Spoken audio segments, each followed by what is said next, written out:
गिरने की स्थिति में है तो उसको सीधा किया, और जब मुकुट को सीधा किया तो उन्हें लगा कि कान के पास कुछ सफेद बाल उगाए हैं।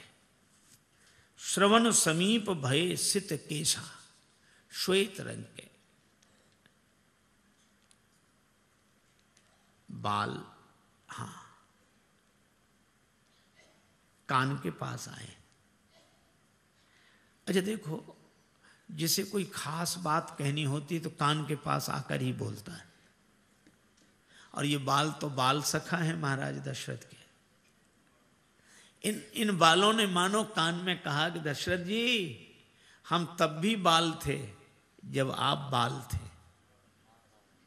हम तब भी बाल थे जब आप बाल थे, अब आप वृद्ध हो गए हो, हम अब भी बाल हैं।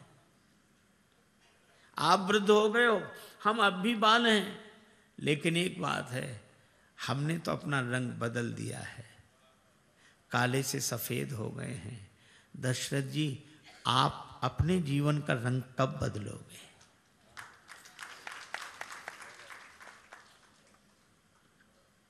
कालिमा है, दूर कर लो। कालिमा क्या है? हमारे जीवन की कालिमा क्या है? एक शब्द आपने सुना होगा, काला धन। इसका अर्थ है चीज किसी दूसरे की कब्जा अपना। अगर देखा जाए तो हमारे जीवन में यह सबसे बड़ी कालिमा है। यह सब चीज है किसकी? भगवान की। मंदिर में भी कहते हैं, तन मन धन सब तेरा, स्वामी सब कुछ है तेरा, तेरा तेरे अर्पण क्या लागे मेरा, ओम जय जगदीश हरे। तन मन धन सब तेरा, स्वामी सब कुछ है तेरा, तेरा तेरे अर्पण क्या लागे मेरा, ओम जय जगदीश हरे। सब कुछ भगवान आपका है, आपका है। पर हम लोगों की बड़ी विचित्र स्थिति है। भगवान से कहते हैं तन भी तेरा, मन भी तेरा, धन भी तेरा, और मंदिर से लौटकर महात्मा के पास बैठकर कहते हैं महाराज मेरा मन नहीं लगता, कोई उपाय बताओ। भगवान भी हंसते, अभी कह रहा था कि मन भी आपका, और महात्मा से कहता मेरा मन नहीं लगता। ये बात पूरी तरह घटित नहीं हो पा रही है। जब भगवान का है तो भगवान को सौंप दो। अच्छा एक बात है, भगवान को सौंप दे तो ऐसा नहीं है कि वो फिर हमारे हाथ में नहीं रहेगा। भगवान छीनते नहीं है, पर भगवान का है ये मान लेना ही हमारे जीवन की कालिमा को मिटाने का उपाय है। दशरथ जी, आप भी कालिमा मिटाओ। नृप युवराज राम कहां देहु, युवराज पद राम जी को दे दो। अभी तक अभिमान के कारण आप अपने को मालिक समझते थे, आज से भक्ति भाव के कारण भगवान को मालिक समझो। बस यही, भगवान मालिक हैं, भगवान, और भगवान है तो भगवान का स्मरण करो। बस यही कालिमा दूर करने का उपाय है। वृंदावन में एक संत रहा करते थे, उनका नाम था संत श्री माधव दास जी महाराज। एकांत से भी ब्रज की उन निकुंजों में छिप कर रहते, और राधा कृष्ण राधा कृष्ण राधा कृष्ण राधा कृष्ण राधा कृष्ण, यही भजन करें। दोपहर बाद भूख लगती, कहाँ जाएं? कुंजों से बाहर निकलते, संतों की जहाँ पंगति होती पत्तलें फेंक दी जाती, सब संत चले जाते, एकांत पाकर जाते तो संतों का शीत प्रसाद इकट्ठा करते, और आश्चर्य है कि उसी शीत प्रसाद से भगवान का भोग लगाते और फिर प्रसाद पाते। नियम था यही। एक दिन देर हो गई, भूख बहुत तेज लगी हुई थी। गए, संतों का शीत प्रसाद इकट्ठा किया, भगवान को भोग लगाना भूल गए और मुंह में ग्रास रख लिया। और ग्रास रखते ही याद आई, अरे भगवान को भोग नहीं लगाया। भोग नहीं लगाया तो ग्रास को निगलें कैसे? तो उगल दो, मुख शुद्धि करके फिर भगवान को भोग लगाना। नहीं नहीं, उगल नहीं सकते, संतों का प्रसाद है। अब संतों का प्रसाद है तो उगल नहीं सकते, और भगवान को भोग लगाए नहीं इसलिए निगल नहीं सकते। अब ना निगले ना उगले, आंसू बहाते रहे, वैसे ही बैठे रहे। प्रभु मैं क्या करूं? संतन को यह शीत प्रसाद, लियो मुख डारी न जात गिरायो। लीलत लाज लगे मन में, मनमोहन को नहीं भोग लगायो। भई गति सांप छछुंदरी की, और काह करूं कुछ सोच न पायो। ऐसी बैठे रहे, बीत गयो वह वार विनीत, गई रजनी दिन दूसरो आयो। पूरे दिन बैठे रहे, रात भर बैठे रहे। सवेरा होने को था, भगवान की आवाज सुनाई पड़ी, माधव माधव माधव,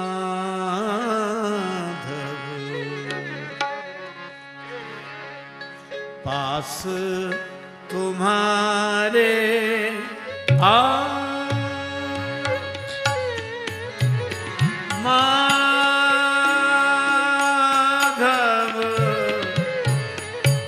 माधव, पास तुम्हारे माधव, पास तुम्हारे तन में उठी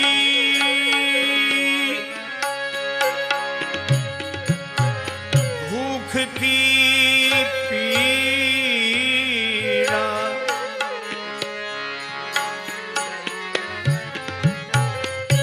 तीर तीर धरी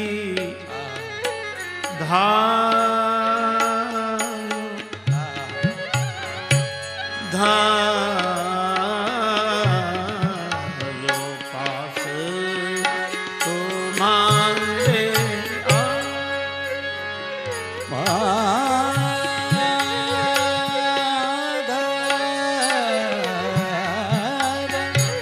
पास तुम्हारे आयो, तुम्हारे आयो, तुम्हारे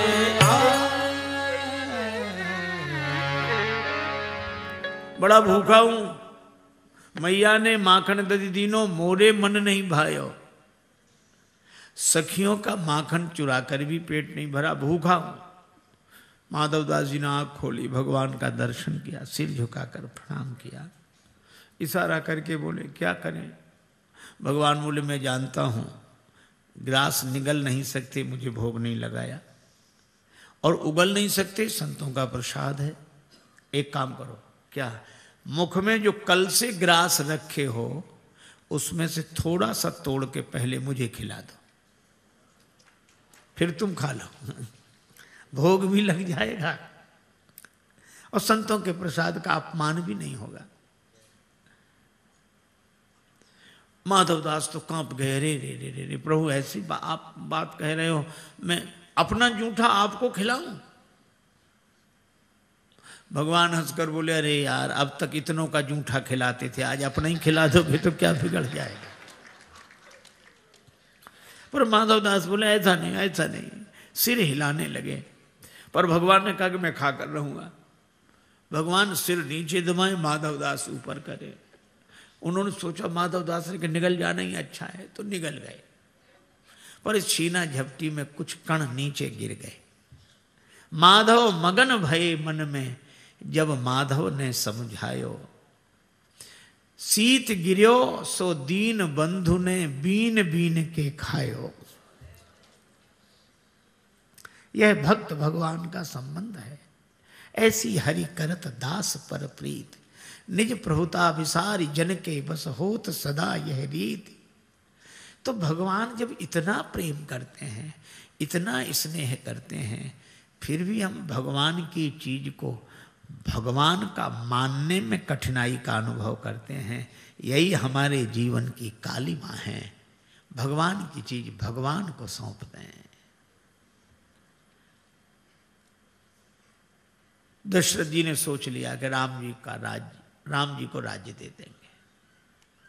गुरु वशिष्ठ जी के पास गए, गुरुदेव मेरे मन में राम जी को राज्य देने की इच्छा है। हाँ हाँ हाँ, बिल्कुल बिल्कुल बिल्कुल ठीक है, तो कोई मुहूर्त देख दीजिए। गुरु जी बोले मुहूर्त देखने की आवश्यकता नहीं है। क्यों? तुम्हारे मन में राम जी को राज्य देने का विचार आया, ऐसे शुभ भाव तो किसी शुभ मुहूर्त में ही आते हैं, इससे बढ़िया मुहूर्त और क्या होगा। बेग विलंब न करिए, तैयारी करो। गुरुदेव की आज्ञा से सब कुछ हुआ। महाराज दशरथ ने सबसे कुछ न कुछ कहा, लेकिन ये कथा बड़ी अद्भुत है। एक काम गुरुजी की बिना आज्ञा के हो गया। कौन सा? सुनत राम अभिषेक सुहावा, बाज गाहा गहे अवध, बधावा राम गाहा गहे अवध, बधावा बाज गाहा गहे अवध, बधावा बाज गाहा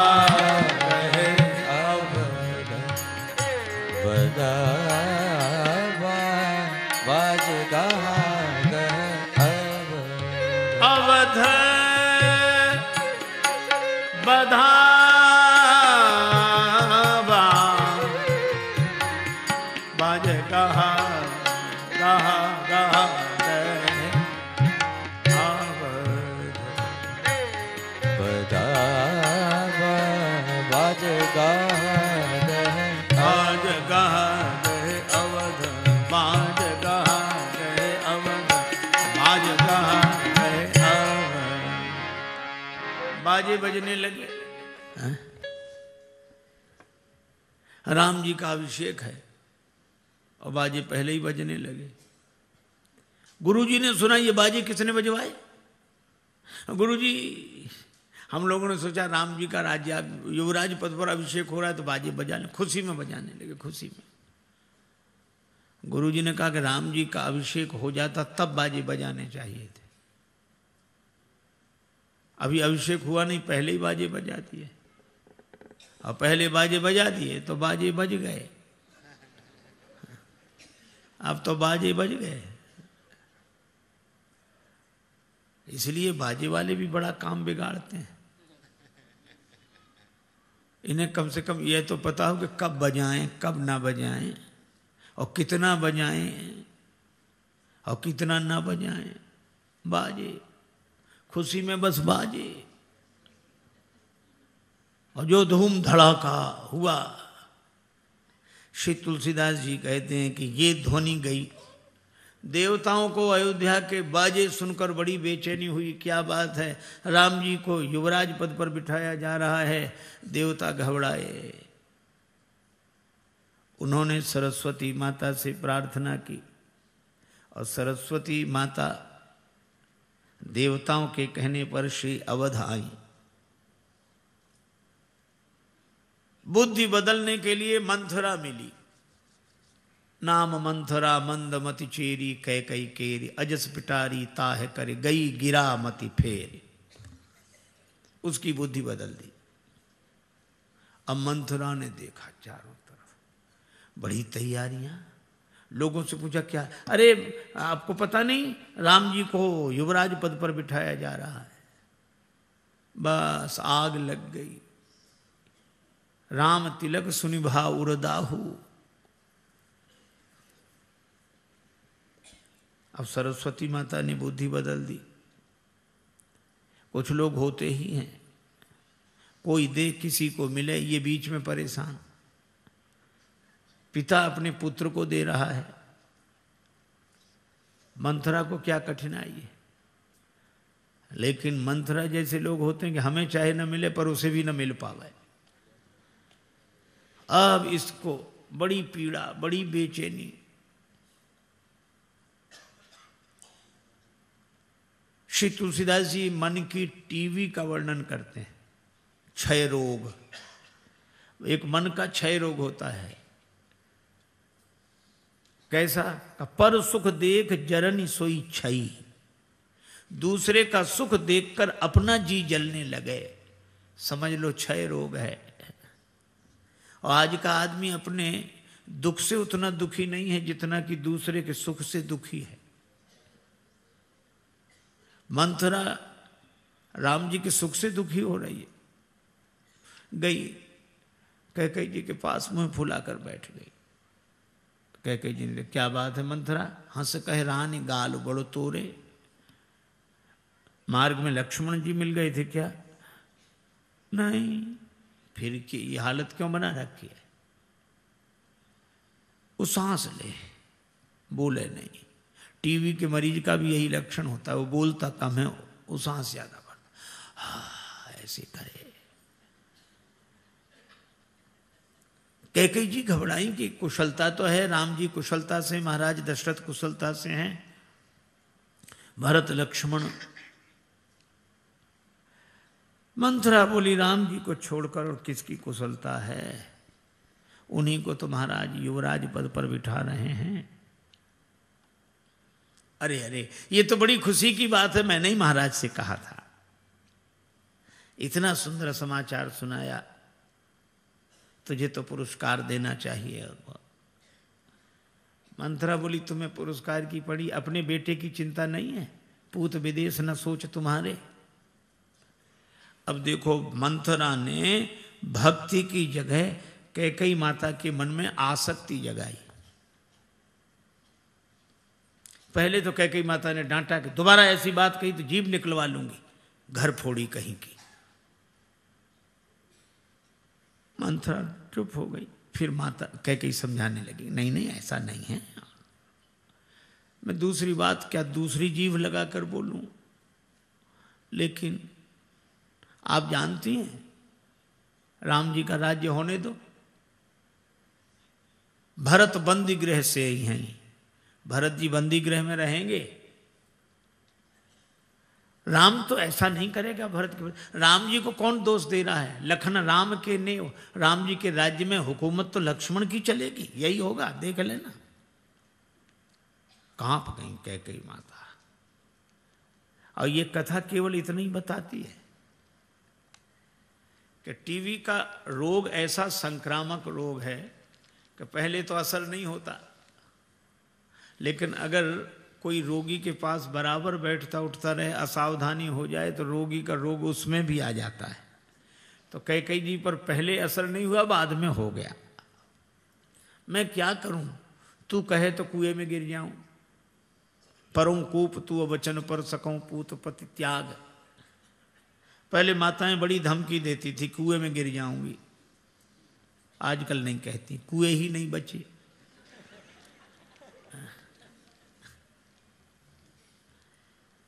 मंथरा बोली, कुएं में गिरे तुम्हारे दुश्मन, तुम तो कोप गृह में जाओ। और ये ऐसे वस्त्र नहीं, फटे मोटे पुराने वस्त्र पहनो। और महाराज दशरथ ने 2 वरदान देने के लिए कहा था, मांग लेना भरत को राज्य तिलक, राम जी को वनवास। और ये तब मांगना, भूपति राम शपथ जब करे, जब राम जी की सौगंध कर दे तब। कोप गृह में चली गई। अयोध्या में आज तक ऐसा नहीं हुआ था जैसा आज हुआ। क्यों? अब देखो, एक दार्शनिक बात आपको बताएं। अयोध्या में ही नहीं, घर घर में यही है, हमारे आपके जीवन में भी यही है। सुमति कुमति सबके उड़ रहा है। एक बार ब्रह्मा जी के पास कुमति गई कि क्या मैं आपकी बेटी नहीं हूँ, कोई मुझे नहीं चाहता, सब सुमति को चाहते हैं। सुमति भी वहीं थी।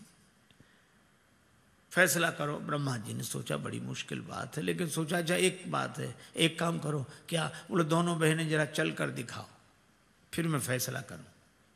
तो सुमति उतनी दूर गई, फिर लौट कर आई, बैठ जाओ। फिर कुमति गई और फिर लौट कर आई। ब्रह्मा जी भी बोले फैसला हो गया।